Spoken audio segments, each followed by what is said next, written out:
Welcome student. आज हम class 8 science उसका chapter 4 materials metal and non metals उसके बारे में डिस्कशन करने जाने वाले हैं। ओके। दूसरी बात मैं आपको बता दूं कि ये चैप्टर जो है केमिस्ट्री का चैप्टर है, मतलब आपको थोड़ा लिख कर करना पड़ेगा। एलिमेंट्स जो है आपको 1 से लेके 20 तक याद करने हैं। हाइड्रोजन से लेके जो कैल्शियम तक के एलिमेंट्स वो आपको याद कर लेने हैं। तो डायरेक्टली हम ये चैप्टर स्टार्ट करते हैं। उसमें पहली स्लाइड आ रही है occurrence of metal and non metals. Out of the 92 naturally elements जो है उसमें से 72 मेटल्स से 22 है नॉन मेटल है। मतलब कि वैसे तो एलिमेंट तो ज़्यादा है, 118 के ऊपर अभी तो है, लेकिन उसमें से 92 जो है वो नेचुरल है। और नेचुरल एलिमेंट्स में से 70 जो है वो मेटल्स है और 22 है नॉन मेटल्स है। थोड़े एलिमेंट्स ऐसे होते हैं जो दोनों की प्रॉपर्टी रखते हैं, जैसे कि है मेटल्स और नॉन मेटल दोनों की प्रॉपर्टी शो करते हैं, तो उसको बोलते हैं metalloids. Only some metal like gold, silver and platinum are found in free state. थोड़े जो मेटल होते हैं वो फ्री स्टेट में देखने को मिलते हैं, मतलब कि किसी और से रिएक्शन करते नहीं है। जैसे और दूसरे जो है बहुत सारे मोस्टली जो मेटल है वो कंबाइन स्टेट में होते हैं, जैसे कि वो ऑक्साइड के फॉर्म में होते हैं, सल्फाइड के फॉर्म में होते हैं, कार्बोनेट सिलिकेट्स के फॉर्म में होते हैं। उसी तरह से नॉन मेटल की बात करें तो उसमें जो हीलियम, नियोन, आर्गन है वो फ्री स्टेट में देखने को मिलते हैं।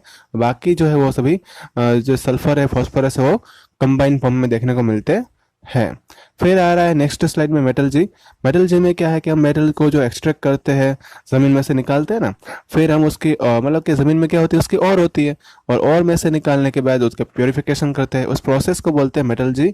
तो हम कह सकते हैं कि मेटल जी जो है वो एक मेटल का एक्सट्रैक्शन करने का साइंस है, और उसमें से उसका प्योरीफिकेशन भी होता है। और दूसरा है मिनरल। मिनरल जो है are naturally occurring substance containing one or more elements और देयर कंपाउंड। मतलब कि मिनरल जो है वो एक या एक से ज़्यादा एलिमेंट्स का जो है बना हुआ होता है, और उसका कंपाउंड भी हो सकता है। और ये नेचुरली अकरिंग सब्सटेंस है, मतलब ये नेचुरली बनता है। और जो है is a mineral from which one or more metal can be extracted profitably. तो और जो है वो हमेशा यहाँ पे बात की सिर्फ मेटल के लिए बताया हुआ है कि एक या एक से ज़्यादा मेटल जो है उसको हम एक्सट्रैक्ट करते हैं और उसमें हमें प्रॉफिट मिलना चाहिए। ऐसे ही सिर्फ खड्डा खोदने जाना नहीं है, तो उसको क्या बोलते हैं। और फिर मेटलर्जिकल प्रोसेस क्या है, तो उसमें 3 प्रोसेस है: कंसंट्रेशन, रिडक्शन, रिफाइनिंग। इसका ज़्यादा स्टडी अभी आपके क्लास 8 में नहीं है। कंसंट्रेशन ऑफ और जो है उसमें इम्प्योरिटी को रिमूव करने की जो प्रोसेस होती है और में से, उसको बोलते हैं कंसंट्रेशन ऑफ और। एंड रिडक्शन जो है उसमें हमें मेटल चाहिए, मतलब मेटल को हम वो निकालते हैं उसकी कंपाउंड में से, उसको बोलते हैं रिडक्शन। रिफाइनिंग क्या है, is a process of purification of the impure metal to obtain the pure metal. मतलब कि प्योर मेटल जो है वो हमें इम्प्योर मेटल में से जब हम उसको अलग करते हैं, प्रोसेस करवाते हैं, उसको प्योरीफाई करते हैं, उस प्रोसेस को बोलते हैं रिफाइनिंग। नेक्स्ट स्लाइड में है physical property of metal and non metal. तो मेटल जो है वो सॉलिड फॉर्म में होता है एक्सेप्ट मर्क्यूरी। नॉन मेटल जो है वो सॉलिड, लिक्विड, गैसेस तीनों फॉर्म में होते हैं। मेटल जो है हार्ड होते हैं, सोडियम जो है वो पोटेशियम वो थोड़े सॉफ्ट है। नॉन मेटल में बात करें तो मोस्ट ऑफ ब्रिटल होते हैं। डायमंड जो है सबसे हार्डेस्ट है। और मेटल जो है वो मेटालिक, लस्टरस, मतलब चमकीले होते हैं। नॉन मेटल जो है वो चमकीले होते नहीं है। और दूसरा, metal have high melting point in boiling point, non metal have low melting point in boiling point. Metal malleable, मतलब कि उसमें से थिन शीट बना सकते हैं, नॉन मेटल में से हम बना सकते नहीं है। Metals are ductile, metal ductile है, नॉन मेटल आर डक्टाइल नहीं है, मतलब कि उसमें से जो वायर बना सकते हैं नहीं है। Metal are good conductor of heat and electricity. Metal जो है उसमें से हम क्या कर सकते हैं, वो अच्छे करंट पास करने के लिए हेल्पफुल है, और हीट भी उस पास करते हैं, जबकि नॉन मेटल करते नहीं है। मेटल जो है वो सोनरस है, उसमें से साउंड प्रोड्यूस होता है, लेकिन नॉन मेटल में से कोई साउंड प्रोड्यूस होता नहीं है। नेक्स्ट स्लाइड में आ रहा है chemical property of metal and non metal. तो पहले दोनों की जो मेटल और नॉन मेटल की हम रिएक्शन जो है ऑक्सीजन से करवाएंगे। तो अब जब मेटल जो है ऑक्सीजन से रिएक्शन करता है तो उसका मेटेलिक ऑक्साइड बनता है। और मेटल के जो ऑक्साइड है बेसिक ऑक्साइड होते हैं, क्योंकि जब उसको हम वाटर के साथ रिएक्शन करवाते हो तो वो बेस बनाते हैं। जैसे कि मैग्नीशियम की बात करें और ऑक्सीजन मतलब हवा में उसको हम गर्म करेंगे तो क्या बनेगा, मैग्नीशियम ऑक्साइड।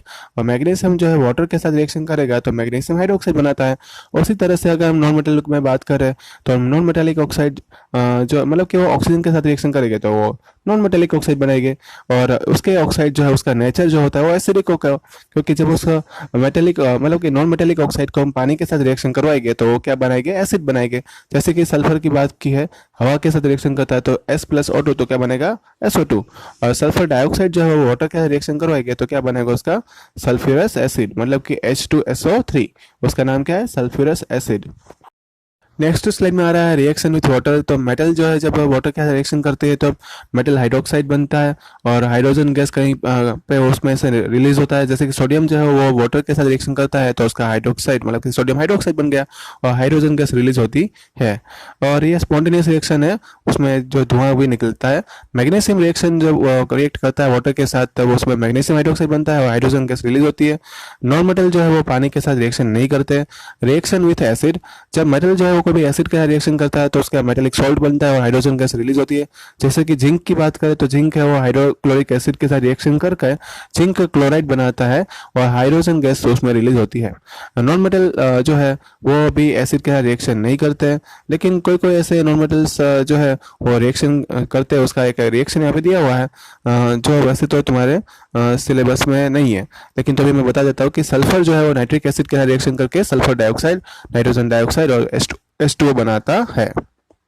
ये सिर्फ तुम्हारे इंफॉर्मेशन के लिए, वैसे तुम्हें याद रखना नहीं है, लास्ट वाला एक ही रिएक्शन। फिर मेटल जो है नेक्स्ट स्लाइड में आ रहा है, मेटल रिप्लेस द मेटल, मतलब कि यहाँ पे जो है मोर रिएक्टिव मेटल जो लेस रिएक्टिव मेटल को रिप्लेस करने की एबिलिटी रखती है उसके सॉल्ट सॉल्यूशन के अंदर। जैसे कि यहाँ पे एक सॉल्यूशन दिया है, एग्जांपल बात कर रहे हैं हम, मैग्नीशियम जो है वो कॉपर को रिप्लेस कर सकती है जब कॉपर सल्फेट का सॉल्यूशन होगा।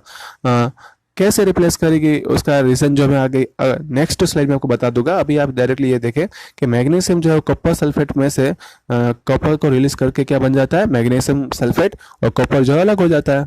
उसी तरह से जिंक जो है वो कॉपर सल्फेट का रिएक्शन करवाएगी तो उसमें जिंक सल्फेट बन जाएगा और कॉपर रिलीज हो जाएगी। आयरन का अगर रिएक्शन करेगा तो उसमें आयरन सल्फेट बन जाएगा और कॉपर रिलीज हो जाएगी। ये जो है वो मेटल की रिएक्टिविटी कैसी है उसी के हिसाब से जो है हम पता लगा सकते हैं कि कौन सा मेटल जो है वो दूसरे मेटल को कैसे जो है रिप्लेस करेगा। क्या सभी मेटल सभी दूसरे मेटल को रिप्लेस कर पाएंगे? ऐसा नहीं होता है। तो एक डिक्रीजिंग ऑर्डर में एक रिएक्टिविटी सीरीज बनाई गई है जो यहाँ पे दी हुई है। तो नेक्स्ट स्लाइड में आ रहा है activity series of metal. The arranging of metal in a decreasing order of their reactivity is called activity series of metal. तो इस तरह से हमें जो डिक्रीजिंग ऑर्डर में जो हमने उसको अरेंज किया मेटल को और एक सीरीज बनाई उसको क्या बोला गया, एक्टिविटी सीरीज। उसमें पोटेशियम जो है, सोडियम है, मैग्नीशियम है, उसमें उसकी रिएक्टिविटी सबसे ज़्यादा है और गोल्ड है, सिल्वर है, कॉपर है, उसकी रिएक्टिविटी सबसे कम है। तो ये जो ऊपर वाली जो जितनी भी मेटल है वो नीचे वाली मेटल को आसानी से रिप्लेस कर देगी। और फिर नेक्स्ट स्लाइड में आ रहा है नोबल मेटल। नोबल मेटल जो है उसमें क्या होगा कि जैसे कि गोल्ड है, सिल्वर है, प्लेटिनम है, ये सभी अपना चमकीलापन जो खोते नहीं है जल्दी से, because they do not react with air, water and acid. ये सभी इन सभी मतलब कि वाटर, एयर और एसिड का रिएक्शन नहीं करते, इसलिए उसको नोबल मेटल बोला गया। गोल्ड जो है वो एक्वा रिजिया में डिजोल्व हो जाता है। Aqua regia is a mixture of concentrated nitric acid and concentrated hydrochloric acid in the ratio of 1:3। मतलब कि इसमें ऐसा अगर हम सोल्यूशन बनाएंगे तो उसमें गोल्ड जो है डिजोल्व हो जाएगा। और फिर जो प्योर गोल्ड है, ये एक एग्जांपल बताया हुआ है जस्ट फॉर इंफॉर्मेशन। ये दोनों जो दो पैराग्राफ जो है लास्ट वाले वो तुम्हारे वैसे जस्ट फॉर इंफॉर्मेशन के लिए, ठीक है। तो जैसे कि प्योर गोल्ड है वो कितने कैरेट का होता है, 24 कैरेट का होता है, वो सॉफ्ट होता है और उसमें से ऑर्नामेंट्स बनाने में हम यूज़ नहीं कर सकते प्योर गोल्ड का। इसलिए उसमें क्या होता है, थोड़ा सिल्वर और कॉपर जो है ऐड करके हमें गहने पहनते हैं। मतलब ऑर्नामेंट्स जो है वो प्योर गोल्ड के नहीं होते हैं, उसमें थोड़ा मिक्सिंग मिलावट होती है। वो किसकी होती है, कॉपर और सिल्वर की होती है। ओके, फिर है नेक्स्ट स्टेज में यूज़ ऑफ मेटल। तो अलग अलग मेटल है उसका अलग अलग यूज़ है। जैसे कि आयरन जो है उसका यूज़ है यहाँ पे पिन, नेल और नट्स, बोल्ट और tool, machine, construction, building, bridge में उसका यूज़ होता है। एल्यूमिनियम का यूज़ उसी तरह से यूटेंसिल, वायर, फर्नीचर बनाने में होता है। और भी जो दूसरी मेटल है उनके यूज़ भी यहाँ पे जैसे कि कॉपर है, वायर, उसका use wire, vessel, electric gadget, gold का यूज़ ज्वेलरीज में, सिल्वर का यूज़ भी ज्वेलरी में, प्लेटिनम भी ज्वेलरी में है। सोडियम जो है वो कॉमन सॉल्ट और केमिकल के फॉर्म में है। कैल्शियम जो है वो भी सीमेंट और ग्लास बनाने में उसका यूज़ होता है। तो इस तरह से आपको मैं पर्टिकुलर मेटल का यूज़ कहाँ पे होगा वो मैंने बता दिया, ठीक है। और नेक्स्ट स्लाइड में है यूज़ ऑफ नॉन मेटल। तो उसमें सल्फर जो है उसका यूज़ सल्फ्यूरिक एसिड और सॉल्ट ऑफ मेटल बनाने में। फिर ऑक्सीजन का यूज़ जो है रेस्पिरेशन में होता है, जो और फ्यूल को जलाने में होता है। नाइट्रोजन का यूज़ है अमोनिया बनाने में होता है जिससे फर्टिलाइज़र बनता है। फिर हाइड्रोजन जो है उसका यूज़ अमोनिया के अंदर ही होता है बनाने में, और फर्टिलाइज़र बनाने में, रॉकेट के अंदर, फ्यूल में और वेल्डिंग के अंदर भी हाइड्रोजन का यूज़ होता है। क्लोरीन का यूज़ है वो पानी में से जो जम्स होते हैं उसको मारने के लिए होता है। आयोडीन का यूज़ है वो टिंचर ऑफ आयोडीन का सॉल्यूशन बनाने में होता है, जो एक एंटीसेप्टिक सॉल्यूशन है। तो ये था आपका चैप्टर नंबर 4। उसमें आपको कोई डाउट है तो मुझे यहाँ पे कमेंट बॉक्स में नीचे लिख कर बता सकते हैं। होमवर्क जो है आपको व्हाट्सअप कर दिया जाएगा। इस चैप्टर का रिवीजन ज़्यादा करना, लिख कर करना। Okay, thank you all.